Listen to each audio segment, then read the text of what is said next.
Friends, കുറച്ച് ദിവസങ്ങൾക്ക് ശേഷം ഞാനൊരു കുക്കിംഗ് വീഡിയോ ആയിട്ട് വന്നിരിക്കുകയാണ്. കുറച്ച് ദിവസമായിട്ട് ഞാൻ വീഡിയോസ് ഷോർട്സ് ഒന്നും ഇട്ടിട്ടുണ്ടായിരുന്നില്ല. അതുകൂട്ടന് വയ്യായിരുന്നു, എനിക്കും വയ്യായിരുന്നു. ഇപ്പോഴും സൗണ്ടൊക്കെ ഒന്നും ക്ലിയർ ആയിട്ടില്ല. അപ്പോൾ ഇന്നൊരു അടിപൊളി വാലടിയുടെ റെസിപ്പിയാണ് കേട്ടോ. അപ്പോൾ അതിന് വേണ്ട ഇൻഗ്രീഡിയൻസ് എന്തൊക്കെയാണെന്നുള്ളത് നമുക്ക് നോക്കാം. ആദ്യമേ തന്നെ പട്ട, ജീരകം പെരുംജീരകമാണ്. പിന്നെ ഒരു ചെറിയ കഷ്ണം പട്ട, കറയാമ്പൂ, ഏലക്ക. പിന്നെ പൊടികളായിട്ട് നമുക്ക് വേണ്ടത് ഒരു 3 ടേബിൾ സ്പൂൺ മുളക് പൊടി, 3.25 ടേബിൾ സ്പൂൺ മല്ലിപ്പൊടി, 1.5 ടേബിൾ സ്പൂൺ കുരുമുളക് പൊടി, 1 ടേബിൾ സ്പൂൺ മീറ്റ് മസാല, പിന്നെ ഒരു 1/2 ടീസ്പൂൺ മഞ്ഞൾപ്പൊടി. ഇത്രയാണ് പൊടികൾ ആവശ്യമുള്ളത്. പിന്നെ സവാള ഒരു 4 മീഡിയം സൈസ് സവാളയാണ്. പിന്നെ മല്ലിച്ചീര വേണം. പിന്നെ തക്കാളി ഒരു 2 വലിയ തക്കാളി. അപ്പോൾ തക്കാളിയൊക്കെ നമ്മൾ ഇച്ചിരി വലിയ പീസായിട്ടാണ് അരിഞ്ഞെടുക്കുന്നത്, നൈസായിട്ടൊന്നും അല്ല.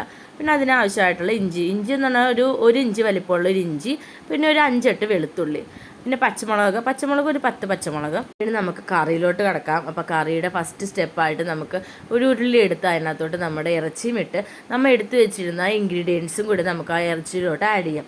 വാലടിയുടെ ഇറച്ചിയിലോട്ട് നമുക്ക് ആഡ് ചെയ്യാം. അപ്പോൾ ആദ്യമേ തന്നെ സവാള, പിന്നെ ഇഞ്ചിയും വെളുത്തുള്ളി, അതേപോലെ പച്ചമുളക്, പിന്നെ അരിഞ്ഞു വെച്ചിരുന്ന തക്കാളി, പിന്നെ തക്കാളിയുടെ കൂടെ മല്ലിച്ചീര ഇട്ടതിന് ശേഷം നമ്മൾ മസാലയൊക്കെ എടുത്ത് വെച്ചിരുന്നല്ലോ. മസാല നമ്മൾ പൊടി എടുത്തിട്ടില്ല, പകരം പെരുംജീരകം പട്ടയെല്ലാം അതേപടി തന്നെയാണ് എടുത്തിരുന്നത്. അപ്പോൾ അതെല്ലാം കൂടി ആഡ് ചെയ്യാം.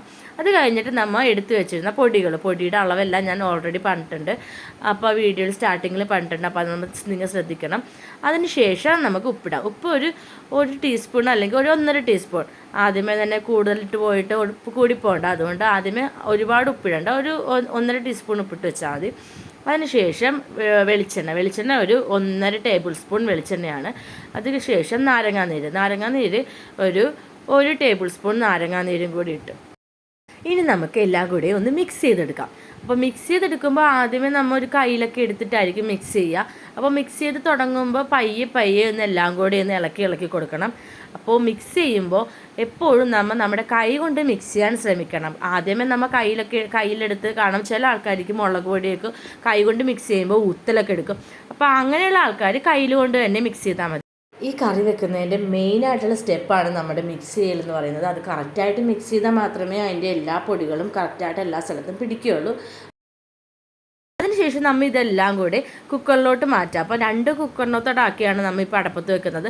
എല്ലാം കൂടെ ഒറ്റ കുക്കറിൽ വെക്കാൻ പറ്റത്തില്ല. അപ്പോൾ അതുകൊണ്ട് 2 കുക്കറിലോട്ടാക്കിയാണ് വെക്കുന്നത്. അപ്പോൾ അതിലോട്ട് നമുക്ക് വെള്ളം, നമ്മൾ മിക്സ് ചെയ്ത പാത്രത്തിൽ തന്നെ അരപ്പുണ്ടാവുമല്ലോ, ആ അരപ്പിലോട്ട് കുറച്ച് വെള്ളം ഇട്ടിട്ട് ആ വെള്ളമാണ് നമ്മൾ കുക്കറിലോട്ട് ഇടുന്നത്. നമുക്കിതൊന്ന് അടച്ച് വേവിച്ചെടുക്കാം.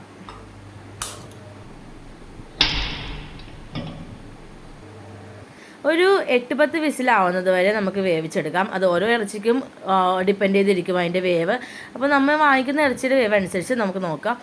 അപ്പോൾ ഇപ്പോൾ ഇറച്ചി നല്ലോണം വെന്തിട്ടൊക്കെ ഉണ്ടാവും, കറിയൊക്കെ നല്ലോണം ഒരു ഇതായിട്ടുണ്ടാവും. ഇനി ലാസ്റ്റ് സ്റ്റെപ്പായിട്ട് വരുന്നത് നമുക്ക് ഈ ഇറച്ചി ഒന്ന് താളിച്ചെടുക്കാനുള്ള. അപ്പോൾ താളിച്ചെടുക്കാനായിട്ട് ആ ഉരുളി തന്നെ കഴുകി അടപ്പത്തോട്ട് വെക്കാം. അതിനകത്തോട്ട് ഒരു 2 ടേബിൾ സ്പൂൺ വെളിച്ചെണ്ണ ഒഴിച്ചതിന് ശേഷം താളിക്കാൻ ആവശ്യമായിട്ടുള്ള ഉള്ളിയും സവാളയും കൂടിയിട്ടിടാം. ഉള്ളി നമ്മൾ അരിയുന്നില്ല, നമ്മൾ അതേപടിയാണ് ഇടുന്നത്. സവാള ഇച്ചിരി ഒന്ന് അരിഞ്ഞതിന് ശേഷം രണ്ടും കൂടി മിക്സ് ചെയ്ത് നല്ലോണം ഒന്ന് വാട്ടിയെടുക്കാം. വാടി വന്നു കഴിഞ്ഞിട്ട് നമുക്ക് അതിലോട്ട് കുറച്ച് മസാലപ്പൊടി ഇട്ട് കൊടുക്കാം. മസാലപ്പൊടി നമ്മുടെ സാധാ നോർമൽ ഗരം മസാലയാണ് കേട്ടോ. ഗരം മസാല ഇട്ട് കൊടുക്കാം. പിന്നെ നമ്മൾ വേവിച്ച് വെച്ചിരുന്ന ആ വാലടിയുടെ ആ കറി നമുക്ക് നേരെ ആ ഉള്ളിലോട്ട് ഇട്ടിട്ട് നല്ലോണം ഒന്ന് മിക്സ് ചെയ്ത് ഒന്ന് ഇളക്കി നമുക്കതൊന്ന് പറ്റിച്ചെടുക്കണം. കാരണം അതിനകത്ത് കുറച്ച് വെള്ളമൊക്കെ കൂടുതലുണ്ടാകും. ഇറച്ചിയിൽ നിന്നൊക്കെ എല്ലാം നല്ലോണം വെള്ളം വന്നിട്ടുണ്ടാകും. അത് ഒരുപാട് വെള്ളം ആയിക്കഴിഞ്ഞാൽ നമുക്ക് അതിൻ്റെ ആ കറിയുടെ ടേസ്റ്റ് കിട്ടത്തില്ല. അപ്പോൾ അതിന് വേണ്ടിയിട്ട് നമുക്ക് ആ വെള്ളമൊക്കെ ഒന്ന് പറ്റിച്ചെടുക്കണം. ഒരുപാടൊന്നും പറ്റിച്ചെടുക്കണ്ട, കുറച്ച് ഗ്രേവിയൊക്കെ വേണമല്ലോ. അപ്പോൾ നമുക്കതൊന്ന് ചെറുതായിട്ട് പറ്റിച്ചെടുക്കാം. എനിക്കിപ്പോൾ തന്നെ വായിൽ വെള്ളം വരുന്നു. അത്ര നല്ല ടേസ്റ്റാണ് ഈ കറിക്ക്. എല്ലാവരും ട്രൈ ചെയ്ത് നോക്കണം. നല്ല ടേസ്റ്റായിട്ടുള്ള കറിയാണ്. പിന്നെ കുറച്ച് ഗാർണിഷിങ് പരിപാടികളൊക്കെ വേണമല്ലോ. അപ്പോൾ അതിന് വേണ്ടിയിട്ട് കുറച്ച് മല്ലിച്ചീരയും അതേപോലെ കുറച്ച് വേപ്പിലയും കൂടിയിട്ട് നമുക്ക് ആ കറിയുടെ മുകളിലൊന്ന് വെതറി കൊടുക്കാം. അപ്പോൾ ആ കറി അവിടെ ഇരുന്ന് നല്ലോണം ഒന്ന് പറ്റട്ടെ. ഈ കറി നമുക്ക് എന്തിൻ്റെ കൂടെ വേണമെങ്കിലും കഴിക്കാം. പൊറോട്ടയുടെ കൂടെയോ ചപ്പാത്തിയുടെ കൂടെയോ അല്ലെങ്കിൽ ചോറിൻ്റെ കൂടെയോ പുട്ടിൻ്റെ കൂടെയോ നമുക്ക് ഇഷ്ടമുള്ള ഏത് ഭക്ഷണം ആയിക്കോട്ടെ അതിൻ്റെ എല്ലാത്തിൻ്റെ കൂടെ നല്ലോണം കോമ്പിനേഷനായിട്ട് പൊക്കോളും. ഒരു കറിയും ഇതിനെ വെല്ലാൻ പറ്റത്തില്ല. അത്ര നല്ല ടേസ്റ്റായിട്ടുള്ള കറിയാണ്. അപ്പോൾ നമുക്കത് മൂടി വെച്ചിട്ടൊന്ന് പറ്റിച്ചെടുക്കാം. അപ്പോൾ നമ്മുടെ കറി ഇവിടെ റെഡി ആയിട്ടുണ്ട്. എല്ലാവരും ട്രൈ ചെയ്ത് നോക്കണം. അപ്പോൾ ഞങ്ങളുടെ കൂടുതൽ വീഡിയോസിനായി ഞങ്ങളുടെ ചാനൽ സബ്സ്ക്രൈബ് ചെയ്യാൻ മറക്കരുത്. ടാറ്റ ബൈ.